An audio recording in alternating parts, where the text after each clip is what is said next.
nosaltres. No podria explicar això al nostre president per la televisió, per la ràdio, no podria explicar això en comptes de fer anar la gent ara a una manifestació pel pacte fiscal. No podria explicar això tan senzill. És que no ho entenem. Les dades porten a explicar tot això i no ho expliquen. Per tant, nosaltres entenem que alguna cosa estranya està passant. Per què? Perquè en aquests 30 anys també hem descobert que els nostres polítics no manen.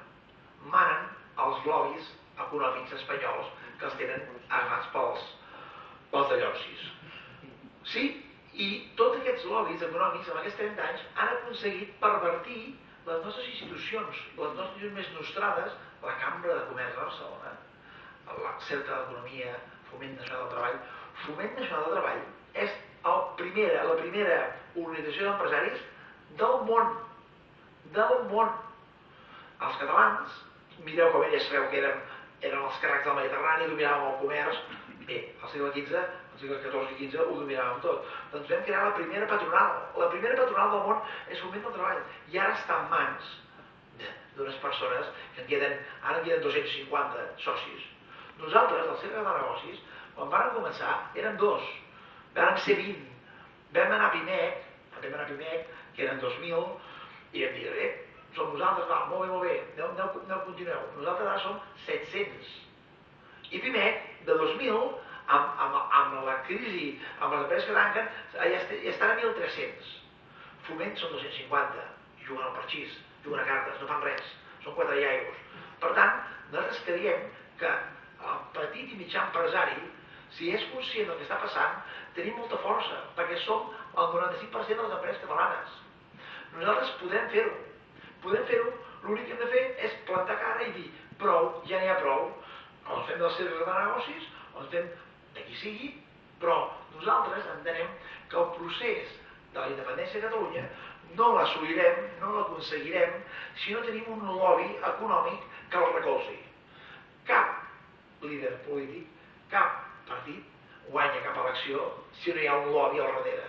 Per tant, si Obama va guanyar perquè tenia el lobby de poder econòmic que va dir que en aquell moment difícil del país, en aquell moment de crisi, necessitava un tio carismàtic i, si pot ser, mira, un noi de color espavilat, aniria molt bé per aquell moment del país. I els lobbies econòmics americans el van posar davant. Catalunya necessita un lobby econòmic que faci que el país vagi cap a la independència. I això som nosaltres. El Cercle Català de Negocis, evidentment, sempre col·laborant amb la bona gent de reagrupament, amb la bona gent que hi ha en tots els partits i amb la bona gent que hi ha a tot Catalunya.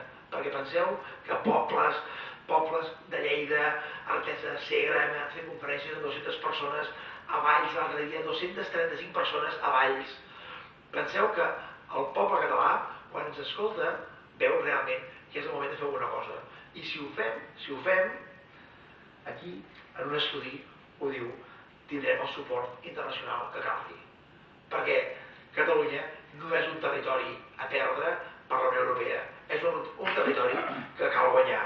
Per tant, aquí veus, jo el que us demano és que demaneu aquesta excedència familiar, 2 anys, deixeu de llegir els diaris que us fan posar nerviosos cada matí, perquè jo això ho sé, perquè això ja li passava al meu pare i al meu tiet, cada dia a La Vanguardia, i tots nerviosos. I dius, escolta, deixa de llegir-la, perquè aquest efecte psicològic de La Vanguardia, a veure si canvia. I realment, ara té una altra perspectiva. Per tant, els nostres enemics en saben molt, porten molts anys que en saben molt, i ens tenen a nosaltres, a tots, ens tenen anul·lats. Doncs despertem, perquè els catalans mereixem ser, ara, més que mai, una nova nació d'aquesta Unió Europea pròspera i digna. De moment, em quedo aquí, queden 5 minuts, i prefereixo que hi hagi un torn de preguntes. Fantàstic. Molt bé, doncs acabo.